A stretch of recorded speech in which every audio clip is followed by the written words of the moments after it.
Hey Charlie, Hey, Jimmy. why did Max Rebo need a hug?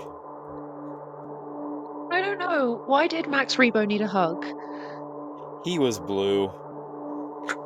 Oh my God. Hello, Star Wars fans. Welcome to episode 88, where today we have another great guest joining us. What am I suggesting? Roger, roger. So be it, Jedi. That's no moon. It's a space station. Always a pleasure to meet a Jedi. And my allegiance is to the Republic, to democracy! You failed, Your Highness. I'm a Jedi.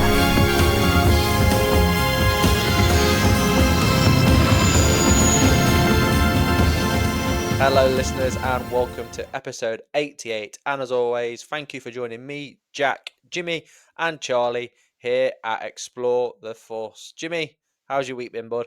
It has been good, busy, lots of swim meets, a little bit of work thrown in there, standing up against tyranny. Pretty successful Nice. birthday weekend. I still have not got to build Legos yet, and I'm angry. I'm angry. I'm angry. I'm angry. This whole week was supposed to be about doing what I wanted to do, and then this whole weekend was supposed to be about what I wanted to do. And I got the Onyx Cinder box sitting there, waiting to crack open. But it's been a great week. It's been a lot of fun, and I'm looking forward to next week as well. By the time you guys are listening to this, we'll be at our home swim meet to recognize our seniors, and that's always a great night, emotional. Nice. And then we got some other things. But Charlie, how was your week? My week has been good. It's been a mix of some really intense adult stuff. So it's been super nice to have the weekend. I'll talk about it in my fourth encounters. It's been really nice to have a weekend just relaxing and having some fun and getting to indulge in my favorite thing in the whole world, which is Star Wars, specifically talking to you guys. Yeah. Jack, how are you doing, mate? Yeah, not too bad. Busy week adulting as well. Had quite a quiet weekend, spent some family time. No football for me either. Some things have come up. Lots of interesting Star Wars stuff that I'm trying to organise as well for future shows. And yeah, let's dive into this week's Force Encounters. For my ally is the Force.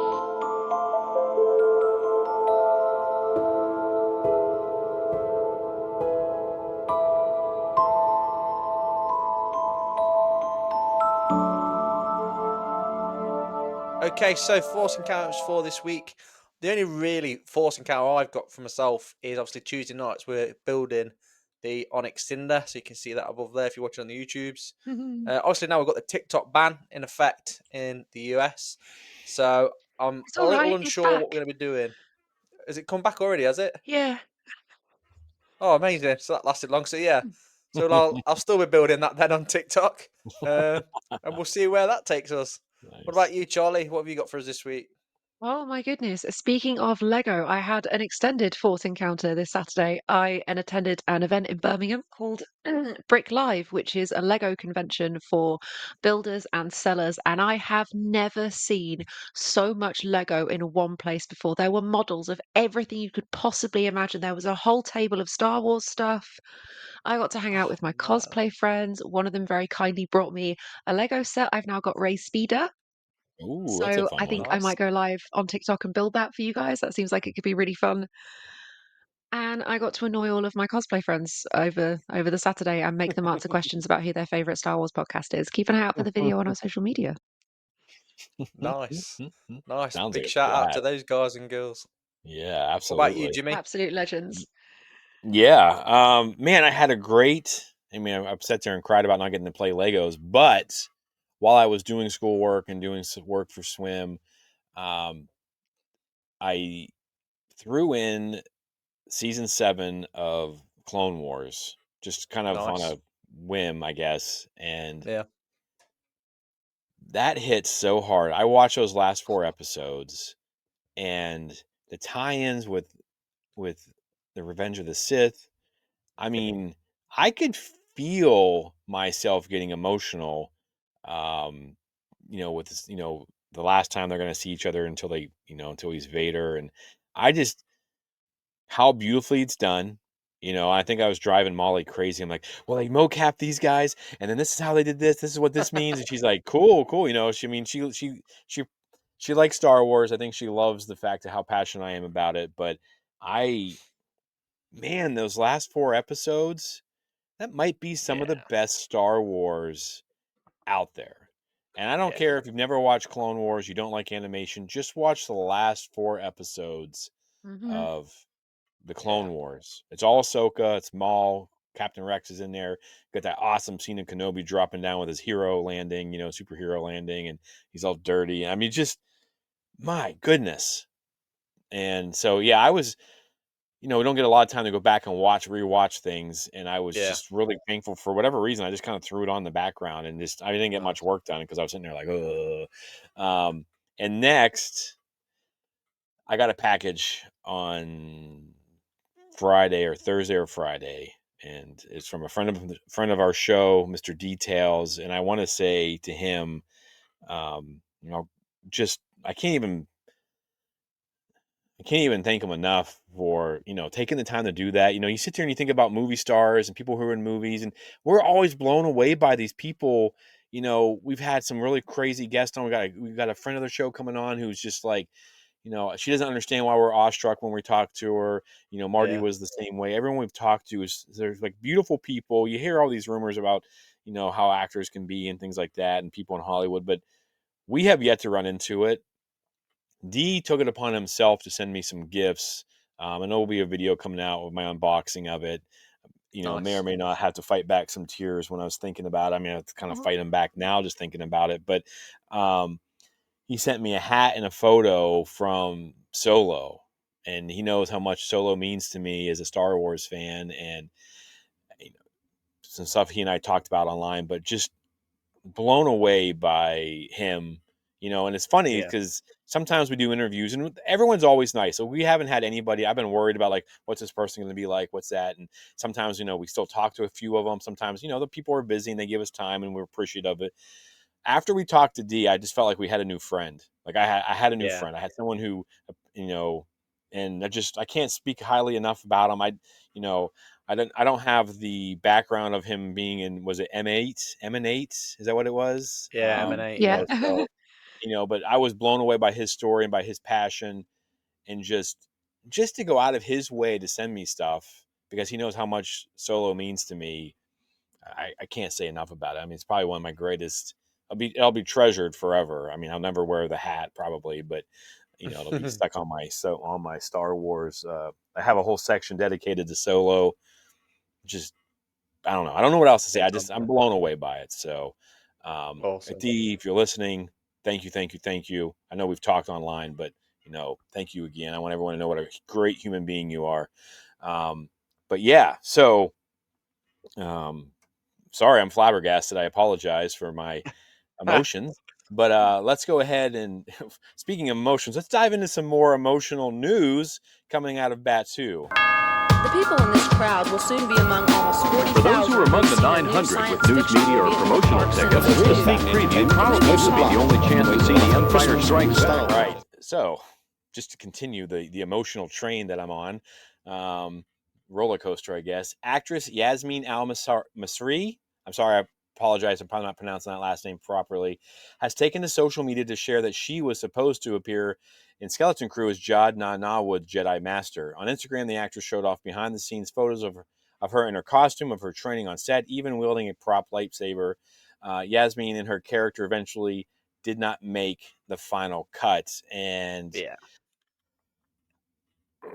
well, we're releasing 2 episodes today or this week. We're going to have a nice big breakdown of Skeleton Crew now that we've sat on it for a while with the Yeah. mailman and us.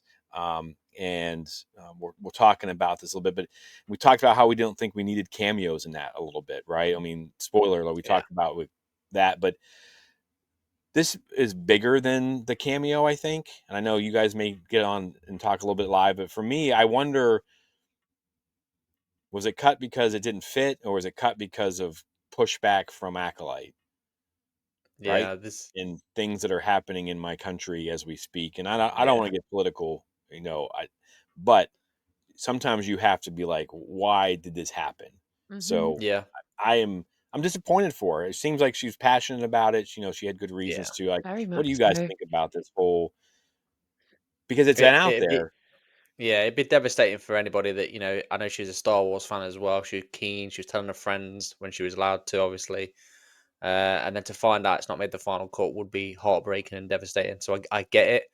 In terms of the politics and all that sort of thing, again, it's probably like a safe route for Disney to take. Mm. Just not show it all. Again, I get it. I understand that. But then at the same time, it's something we haven't seen. Has it affected my outcome of the Skeleton Crew? No. Do I think it would offer a bit more to the Skeleton? If I'm totally honest, no. I still think it could be used later down the line. That could also be a reason why it's not being used. It might be used later down the line for a movie or season two. Who knows? So there's lots of um, reasons, I'm sure, as to why. Again, I don't want to try and overthink it too much, but yeah, it is a massive shame. But at the same time, I don't feel like we've missed out. I don't feel like it will add too much more to the Skeleton Crew that we don't already know. What about you, Charlie? I think I do have to agree with you. Obviously, it's extremely sad for her to not get this character on screen. By the video she posted in the Instagram selection of images, she's obviously very, very passionate about this. And I think she speaks in her Instagram caption as well about how this was really important for her inner child as like a lifelong Star Wars fan. But I also think that if it had been included in the show, especially like even in the final episode, I think it maybe would have taken away from the story. It would have taken away from the kids, from their journey. I Yeah, feel like it would have shifted the focus too much onto Jod. We need that because he's this kind of con man, and it needs that, I think. And obviously, Jack, yeah, I'm sure you and I will go into much more detail about this when we get a chance to. But very sad for her. But maybe we'll see it in like a season two. Who knows? yeah, yeah. What about you, Jimmy? Yeah, I think you guys are spot on too. Mm. Like, I'm super sad for her. I'm super sad, who she represents and who she wanted to represent in Star Wars. Um, but I do agree that where do you put it? Like, what part Mm. Yeah, of the show? Where do you slide this in them? Because we know if you listen to our review that's coming out this week as well, I can keep plugging that shamelessly. But like we talk about the cameos and how like he delivers this line and tells mm, this quick story that doesn't cut the flow, does just enough. And I think they made the right choice. Would I love to see her later on? Yes. Do a little heck, do a show about her surviving Order 66 and Yeah. she finds God and whatever. Like I'm down for it. But yeah, I can understand, yeah, what her feelings, who she represents, what she would have represented in Star Wars. Um, yeah, I'm sad for her, but again, I just don't know where you put that scene that doesn't make it yeah, chunky, too blocky, doesn't Hmm. flow. Having not seen the scene, obviously. yeah. So yeah, what do you got for us, Charlie? So, as we're still talking about Skeleton Crew, even though it's finished, and I'm really sad about the fact that it's finished. But if you're still having those missing vibes, you can go over to Spotify and check out the whole soundtrack because it has just been dropped. I was on it immediately. I've already got my favorite tracks. We love it. It's absolutely gorgeous, gorgeous. And we filmed a recap about Skeleton Crew this week. So if you get a chance and you haven't yet, go and have a listen to that. Nice. Also, lots of spoilers, and again, a little spoiler warning for those that are listening now. There's loads of news coming out for the Mando film. These spoilers are coming Hmm. out thick and fast. So I'm not going to say exactly what the spoilers are, but I think it's just more be aware of what's going to be putting out on the Hmm. internet in the lead up to the Mando film. And also, we've seen some spoilers for Andor season 2. Again, I'm not going to say anything what we've seen or read. So yeah, it's more of a warning, if you like, more than news, is just be careful what we're clicking, where you're clicking, or if you like some of our friends that we know, just have a social media blackout. But yeah, and Hmm. that I Be think vigilant, my friends. is be very vigilant. Any thoughts actually on the spoiler stuff, Jimmy? Well, it's already happening. Like we're Yeah, we're over a year away. I mean, it was Christmas of 26, right? Am I right when I'm thinking that? May I So think it's May Yeah. 26th. is it May of 26? So a year and a half out, and we're already Yeah, getting spoilers. Like that makes me a little nervous. It's going to be hard to navigate those minefields because I don't want to know things. I mean, I'm looking at it what you wrote, and freaking out because I'm pumped because but I mean, I don't want to say anymore because Yeah. Spoiler warning, guys and girls. Just be extra vigilant. Cool. That wraps up then this week's news. All right, here for our main show, we are joined once again by a really special friend, someone I met in the middle of nowhere, Kansas, and we still can't believe we were just chatting about it off air, and everything that she has done in Star Wars for Star Wars. She's taken time out of her busy schedule to come join us, but I want to welcome back a friend of the show, Dawn. How are you? Good. How are you guys? Very Very well, good, thank you. very good. Doing Good. good. So, first, I want to ask you, how are things in California? People who don't know, you work out in California for Legacy Effects, right? And Right. how far north of LA would that be? That's just a few miles north of LA, maybe about 10 miles, if Oh that. my gosh, But okay. fires are, up in the foothills there, kind of not too far from work, a few miles from there. The Palisades fire is a few miles from where I live. So it's just been a freaky time because this is the closest they've ever really gotten to a massive amount of houses. Usually it's the few that live out in the, in the woods kind of and in the hills. But yeah. It's funny to say that out in the woods and the hills when you're talking about Los Angeles, but yeah. Well, we Yeah. want to thank you so much. I know things are tense for you guys right now. We really appreciate you taking the time to join us and maybe take your mind off it for a little bit, hopefully. Yeah. But why don't you, for people who don't know who you are and haven't listened to, we have lots of new listeners and viewers and things like that. Can you Yeah. run everyone through kind of what you do on a daily basis and then how that ties into Star Wars? So I make specialty costumes and weird creatures for film and TV and commercials. And we've done a lot of films, but then we got offered the Star Wars shows that we're shooting in LA. So when The Mandalorian started, Legacy Effects was hired to make the Mandalorian costume. And so we made his costume, and we also got to make different creatures in the show and dress the actors, that wear all of this stuff. And then there's been, after I was on it for a couple of seasons, I think it was season 3, they needed somebody who was my size to be a creature. Actually, it was Book of Boba Fett.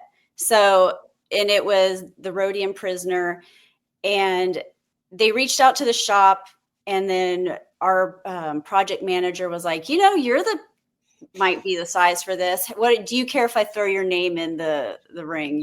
So they had a bunch of names, and then they wanted to see reels of stuff we had done in creature suits before and everything. So I was lucky enough to get the Rhodium prisoner, and then as time went on, they were like, hey, we have this creature coming up, do you want to play it? So I would get to, so that was really fun, because I even got to play a Biff playing an oboe, in the cantina scene. So ever since I was a kid, that's my favorite thing, all the creatures in the bar, and then them in the band, and Rick Baker and all the effects artists were playing those guys.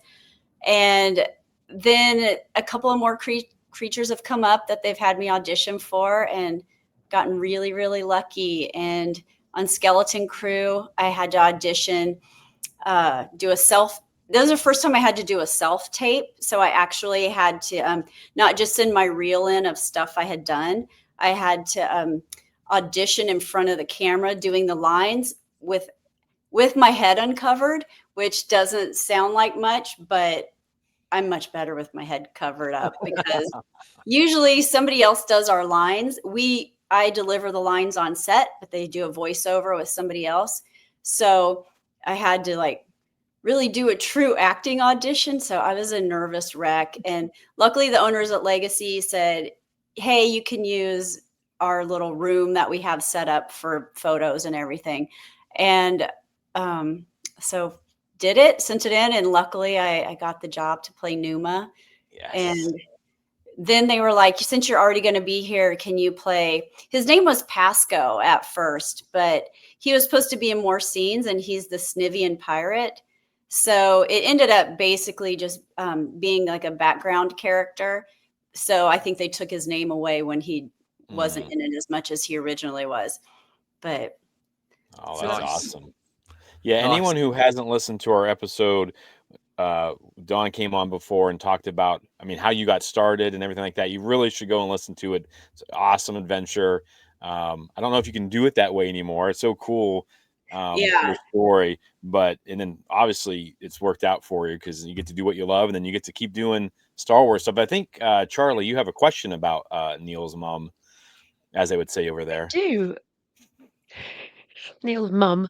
Hi, Dawn. It's so lovely to meet you. I've had a wonderful afternoon reading through your IMDb, and I am absolutely blown away by the insane amount of accomplishments. Obviously, your most recent project with Skeleton Crew. We are all big fans of Neil Nation on this podcast. How amazing is it to be Neil's mum? To be Oh the my mother of such a truly precious little creature. it was really great when I saw the first episode too. We were watching it. I was watching with Tamara, and a couple other people went to the theater because they had a free showing of it on the big screen.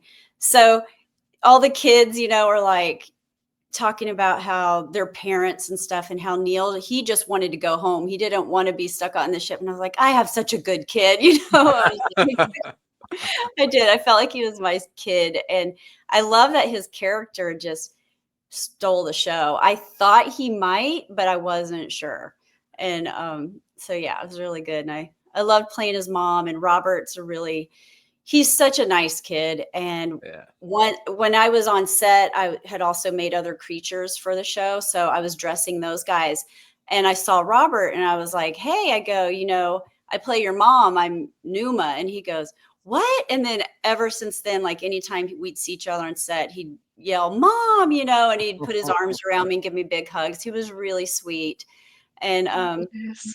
Casey, who also wore the suit with the head on, she, I've worked with her for years on stuff, and she's great too.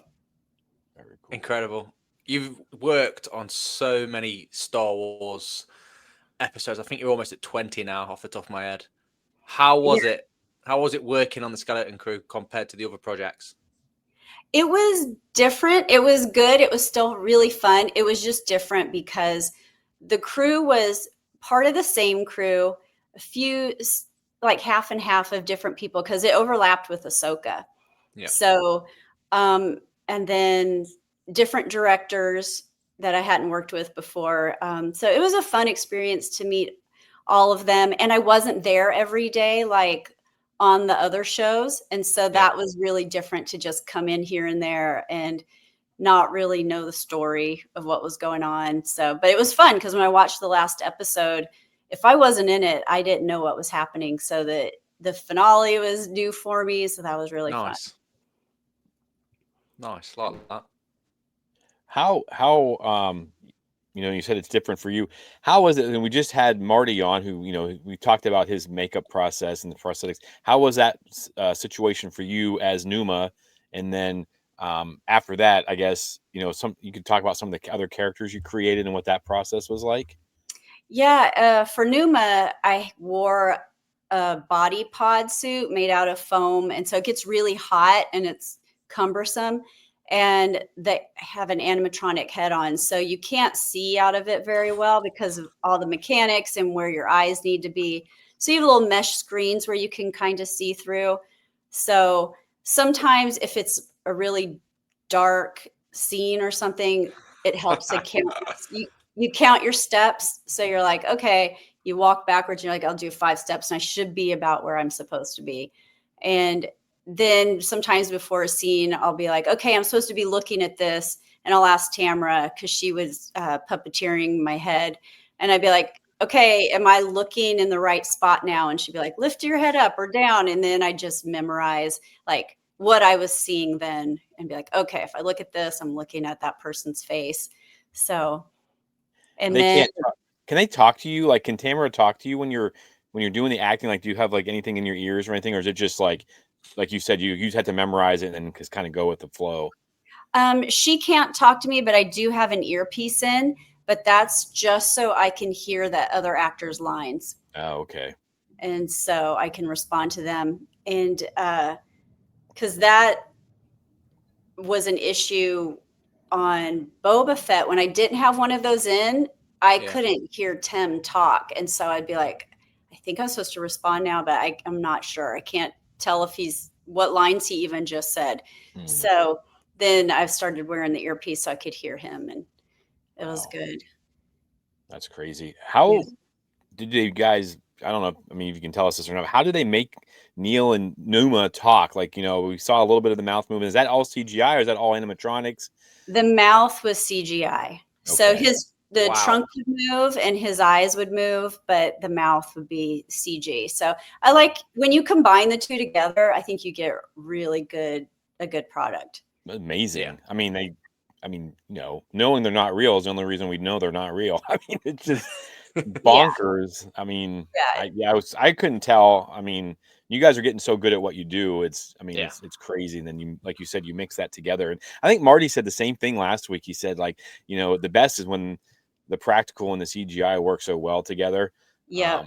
I feel like if you have too much CGI, like maybe it's because I come from practical effects and everything. I don't love it when something is just all CGI, but I think when you combine the two, you do get some great stuff.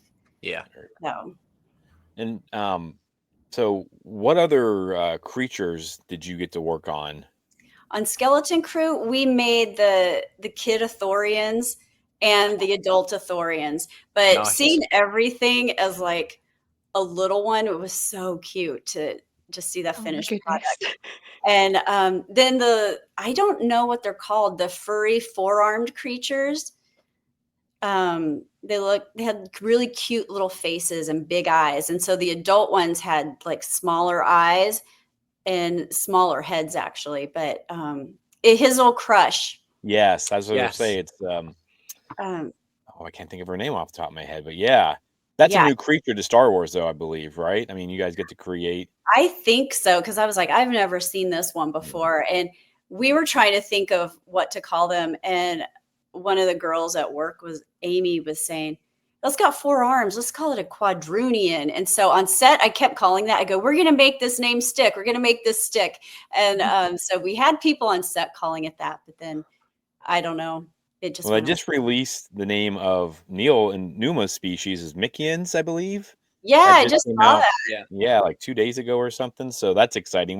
Hopefully we'll get one of those cool, behind the scenes or the dictionaries that we get from the shows, and dive into that. Yeah, the visions. Is that kind of the same process as making like Numa and stuff? Was it like the bodysuits and the animatronic heads? Yeah, well, for the kid ones, we did have one animatronic one that his crush. I don't know why I can't think of her name either. It's similar to Numa, right? It's like Luna or something. Yeah, something like that. Runa, that's it. And she also had some animatronic arms, and so she could use her real arms, and then these animatronic ones would move and do that. And unfortunately, that scene got cut. But the other ones that were background, we made fake arms that stuck off down here, and then they had their real arms. And, we just did that like marionette kind of thing. You just stuck the fishing line between them, and they just did that. And then they could CG over if anything they needed to. Oh, that's awesome. Yeah. I love the initiative that you guys and girls come up with for these costumes. It's crazy. Sometimes I'm like, I see a design and I'm like, how are we going to do this? And then everybody just starts putting their heads together, and then it slowly evolves, and it's kind of crazy sometimes. And I love to talk to cosplayers too, because they go about it a totally different way, because they can't buy the materials the shop can buy, No, we can't. So it's like, I love to see how they make stuff and what they use. And so I'm always talking to them at cons and everything. Nice. Well, Charlie, Dawn, Charlie. Yeah. So I've been I've been cosplaying Ray for the last 5 years, and I've put blood, sweat, and tears to make that a screen accurate costume. Oh My yeah. goodness. Sometimes I'll get messages from people and asking, like, do you have a close-up picture of this part of the costume or something like that so that they can, imitate it? And then a lot of times I don't because we're not allowed to take photos. Yeah. So Of course. I can just, can try to go from memory a little bit, but that's it. Mm. Yeah. I know you say that your vision was restricted whilst wearing Numa's head and obviously the bodysuit as well. I'm guessing you had to rely on some of that stunt training to do that running scene because I wouldn't want to run in that costume. Oh, yeah. Was that the one where it was outside? We were in this deep ravine and Yes. it was actually, I actually loved being out there because I was not hot at all and I was not cold at all. And so everybody else was Perfect. freezing, having to stand by the heaters under tents. And I was like, for once in my life, I'm not cold. I'm always cold. So, um, but doing that running scene, I would just do that thing where I'd walk the path just to make sure there was nothing I was going to trip over. And then I Yeah. would just be like, all right, you just got to trust it. If you fall, you fall. Have a giant padded suit on and just don't hit the head on the ground. So, Oh my. How many times did you have to do that scene where you ran and get blasted? we probably did it 5 or 6 times. Not a ton, but yeah. And it was funny Okay. because I would just kind of fall down because they go, You just get stunned and fall." And then Yeah. I really just couldn't move very much because my body pod just I would just kind of roll on my side. But I ended I, up liking that scene, how it came out. I remember Yeah, it's watching that episode and hilarious. thinking that like what I can't remember who it was. It might have been yourself, but someone went down. I was like, that looked awkward to fall down in that. Oh, yeah. And it was just to get down there was steep. So I would have Diego was in front of me, Tamara was behind me, and so he was going to stop me if I started to fall down the hill, and she would do Yeah. whatever she would do. So It was a group effort. I like that. usually is. I love it. I love it, Dawn. Like last time when you came on, you had a hilarious story about a certain Mandalorian and Naboo starfighter that we've teased him about, shall we say? What other hilarious stories have you got from the Skeleton Crew? um, I I think my fun there. I don't have a ton of funny ones because I was only there for a short amount of time. Yeah. But when they redid that scene from the Christmas special, I was on set that day and I was like, I am so glad I'm here today, and I was like, I'm going to go on set and watch this. Yeah. And it was a guy I know, Colin, who was like the co-stunt coordinator. And I worked with him years ago doing the Batman stunt show. And he was the one who performed that. And I was just like, oh, he did it so perfectly. And I was just like, the first time we were all laughing, we were like, oh my Yeah. God, this is just wild. And yeah, I think that was just the best day. So that wasn't the footage from the react. I mean, most people thought that was That's actual amazing. footage from the holiday special. Yeah, no, they redid it, Oh, and that's then they had crazy. some other acrobats in, so they were doing all. It was fun. Oh, very cool. Goodness. I have to apologize for this next question. You'll know who wrote it pretty quickly, but I've got 2 questions really. Okay. What was it like to work with Jude Law, and how much did he and Jack look alike? What's funny? Nothing's funny, Jack. I just love asking this question to everybody because I just keep He writing I it love down for it. myself. he was really great to work with and to watch work. I didn't interact with him too much. A lot of times when I have those heads on, like somebody may say something to me, but you're kind of in your own space and zone. So you're almost sometimes just stand there, like just not moving, and people just are doing their thing. And so it's kind of weird, you're just kind of away from everybody. But just watching his process is really great because you could see him run through the scene, like Yeah. how he started and he's working it out in his head, but he's doing it out loud. I've been around a lot of actors, but they kind of just do it inside their head. He talks it out the whole way. And so by the time he gets to the end, you're just like, oh my God, that's so good. And it Yeah. was fascinating to watch him. And he was just really nice to everybody in the way he worked with the kids. There was a scene where when I was the pirate and we go to break into the vault, nothing is there. And he did this thing where he turned around and he was like, if anybody has anything to say or something, and I start to say something and he just shuts my mouth, like, like that. And it was actually really funny. So they kept doing it for the rest of the takes, but I think they didn't use it because it wasn't supposed to be a funny scene, but just his Yeah. little things he would improvise, it's just like, oh my God, it was so good. Yeah. Okay. Nice. Yeah. And all those actors were, because my first day of shooting was the scene where the parents are in the house, like our kids, wondering where their kids are.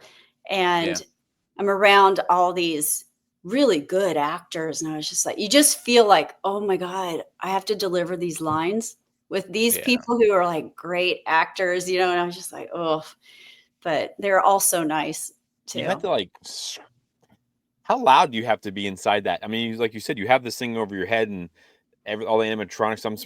I'm assuming there's like servos and stuff inside there, like whining and things like. How loud do you have to be whenever you're trying to kind of have deliver to a casual line, but you're like screaming it out of the mask or something? What's yeah. that like? Yeah, I am yelling it out of the mask. So it's kind of like you feel weird because you're just like saying this and you should be soft spoken, but you're yelling it. And so you're like, as long as they can hear the lines, that's all that matters. I know on Mando 3, when I was the Rhodian customer and I was with Amy Sedaris, and we were doing lines and they didn't write lines for me, but they wanted me to say stuff to her. And the way we did it on Book of Boba Fett, they made me make up my own Rhodian language, and I just said gibberish.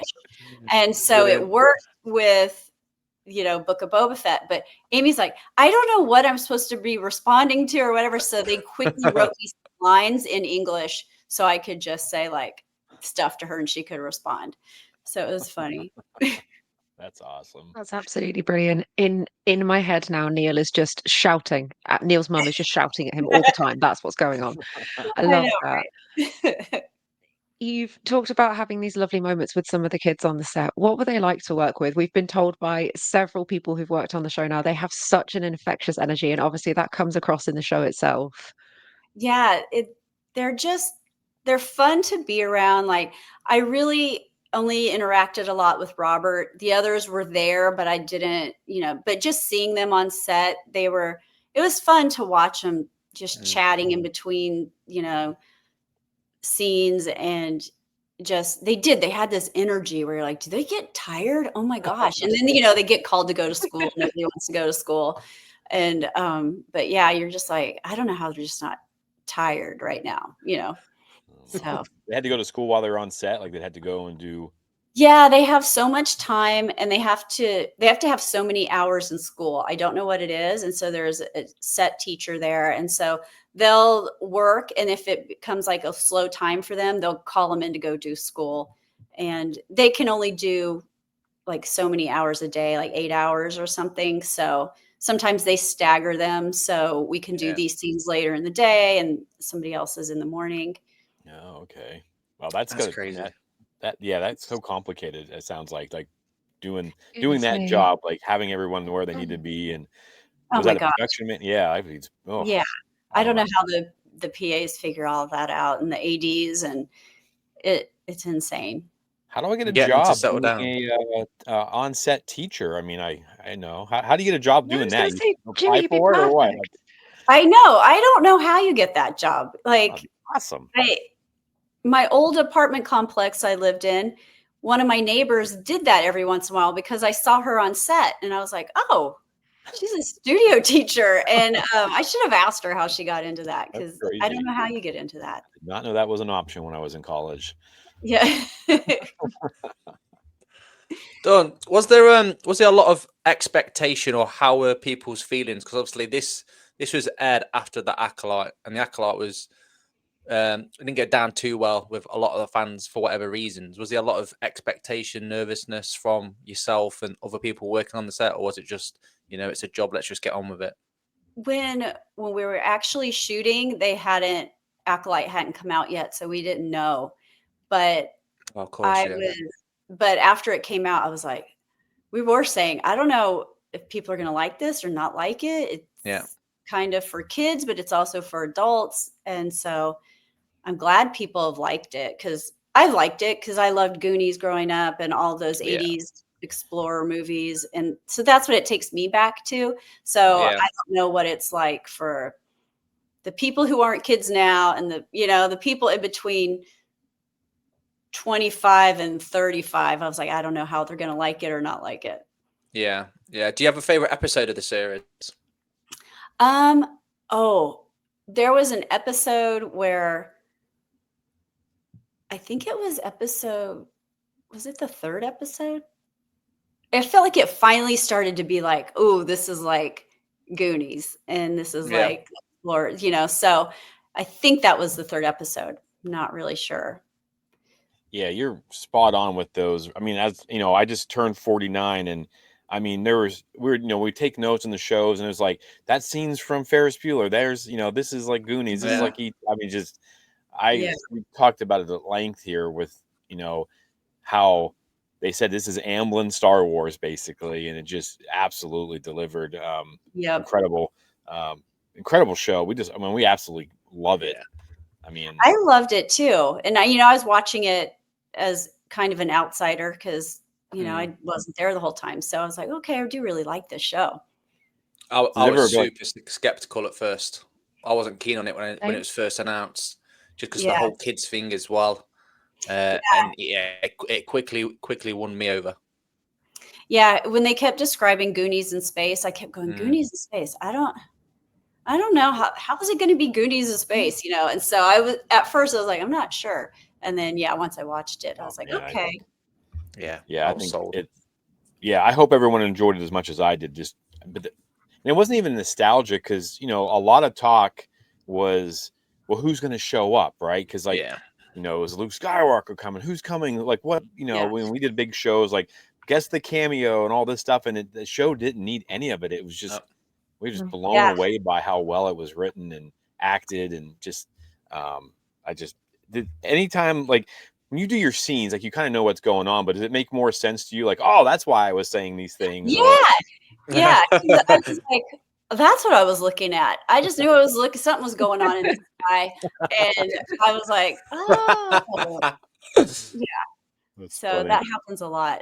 Or I'll be doing something, and I'll like you said, I'll have a little bit of the gist of what's going on, but then once I see it together, I went, oh, that makes so much more sense, and then I'll be like, I kind of wish I had known that, because I might have done this, or but that's got to be tough. I mean, because not knowing exactly what's happening, and because you've told us before, like Favreau and those guys will say, like, this is what's happening, kind of, right? They'll like to kind of tell you and steer you in the direction. I was working on Ahsoka, and the next week is when I was gonna do Numa for the first day, and so I talked to Rachel, John's assistant, and I said, could you ask John if I could ask him some stuff about Skeleton Crew and playing Numa? And she was like, yeah. And then next thing I know, like an hour or two later, he's down on set and he goes, I hear you got some questions for me. And I was like, okay, I've got my sides for the day. I go, but I don't know, like, what's this character like? I was like, I just don't know who she is or what and so he just explained to me, he was like, yeah, she's kind of nervous. She's not sure about what's going on. She's not, so I tried to play it that at the beginning, she's more nervous and doesn't know what to do. And she's kind of the scaredy cat. And then by the end, she's like, got all this confidence and she's going to go get her kid back, so. And they went on a similar journey, didn't they? Her and Neil. Yeah. But I really needed him to explain that to me, because I was really nervous about it, because I was like, I don't even know what I'm supposed to be representing at this point. So that's pretty cool. Okay, nice. Yeah. What about the different directors? Like I said earlier, you've done like nearly 20 episodes of Star Wars live action, and you've worked with some amazing directors. What's been the Yeah. major difference, like on the Skeleton Crew, with those directors that have been on? Those directors, after a while on some of the other seasons, you start to work with some of the same directors, and so you get Yeah. really used to them. And so for me, these were all new except for Bryce, I was about to say, and yeah. they were all really good, and Mm. it was interesting to see the different ways they work, but Yeah. I feel like they all got their point across to me really well, which sometimes I'd rather talk to them without my head on so I can Yeah. really hear and see and talk to them better. But sometimes I get all my direction while I have a head on, and I'm like, so it's like I said, there's this weird barrier between you when you have those on. Yeah. But they were all really great directors. I couldn't complain about any of them. So they were How really good good. is Bryce? She's great. She's amazing. I was there and we were showing her the creatures that are going to be in her scenes and everything. Yeah. And they went to go put the Numa on me, and she came over and she went, "Oh, okay, it's Dawn. I'm good," And so I was like, "Oh, that's so nice," because we had worked together on other things, and she just Yeah. really I played a background Rhodian one day for them, and they did that because they already knew my sizes, and they were like, "It's easy, Yeah. let's just put her in there." And that was when I had the kid on the spaceship. And all I was doing was sitting there, with my kid, and she called me into her little office dressing room, and she was like, "Oh, let me show you what we're doing today." And she showed me previs, and she explained everything, and I was like, "Oh my gosh, nobody ever does this. That's amazing." And so she's really passionate about Yeah. everything. So it's She needs a just, film now. Yeah, so I was just gonna say Mhm. she needs a film. Like they need to hand her She needs a film. a movie. I think yeah. even if it's just a Disney Plus movie, made for the streaming app or something. But I think everything she's done has been so great for Yeah. Star Yeah. Wars. Yeah. Like, She's fun. And, 100%. she's just such a nice person. That goes a Yeah. long way. Yeah. Massively. Yeah. Massively. wow, And I that's mean, great. yeah, they've all been really great. So Okay, Don, thank you very much for coming on the show. As always, super appreciate your time. I'm sure and I hope that we'll see more of you, not just in the Star Wars universe, but other things as well, because you're always super, super busy. So from myself, thank you very much. From Charlie, Oh, the biggest thanks, Dawn. It's been so, so lovely to chat to you. Thank you so, so much for your time. it's been fun. Thank you guys. Yeah, it's always awesome having you on here, Don. Do you want to tell people like where your socials or how they follow you on social media or anything like that before you go? Yeah, I'm at D Dininger on Instagram, and I think that's what I am on Facebook, or I might be Dawn Dininger, but it's kind of easy to find because I have a very different last name. So, and that's it. I don't do any of the others, and TikTok just got banned, so Yeah, I saw, yeah, yeah, we saw glad I that this never morning. really got into that. Yeah. Oh my goodness. Well, again, thank you so much for coming on, and good luck with everything. I know we can't talk about it, but good luck with everything Yeah, moving there'll be some forward. good stuff in the future. Yes, I believe it. So thank you. Awesome. Thank you. awesome. So make sure then, if you want to join us over at Explore the Force, we've got a whole host of social media platforms for you to come and join us on. Jimmy, take it away, buddy. Yes, as always, a massive shout out to the people. I hadn't even looked at our Instagram in a while, and we realized we jumped so far. I was like, wow, this is awesome. And I know in the grand scheme of things, maybe it's not that many people, but for us, where we started, I'm loving it. I love the support we're given. Please, please, please engage with us. Tell us what you think of Skeleton Crew. Tell us if you know all these things. What do you want us to talk about? Who do you want us to try to get on the show? Reasonably. Yeah, we'd all love to interview Mark Hamill and Dave Filoni, yeah, this show is for you all. Like we want to be, we were fans of Star Wars. We want to talk about what you want us to talk about. So please, please, please engage with us, talk to us, and then help drive the conversation because this is your podcast and YouTube channel just as much as it is ours. And remember, to like this episode, share it with your Star Wars friends and family, and make sure, if you're not already, follow us on our social media platforms. All you have to do is search Explore the Force, all one word. And if you're watching on YouTube, don't forget to like, share, and subscribe. Awesome. Thanks again for listening. And Jimmy? All right. So, for all those space pirates out there, the Mickens, the quadrupeds, for all of us here at Explore the Force, we have spoken. We'll see you guys next week.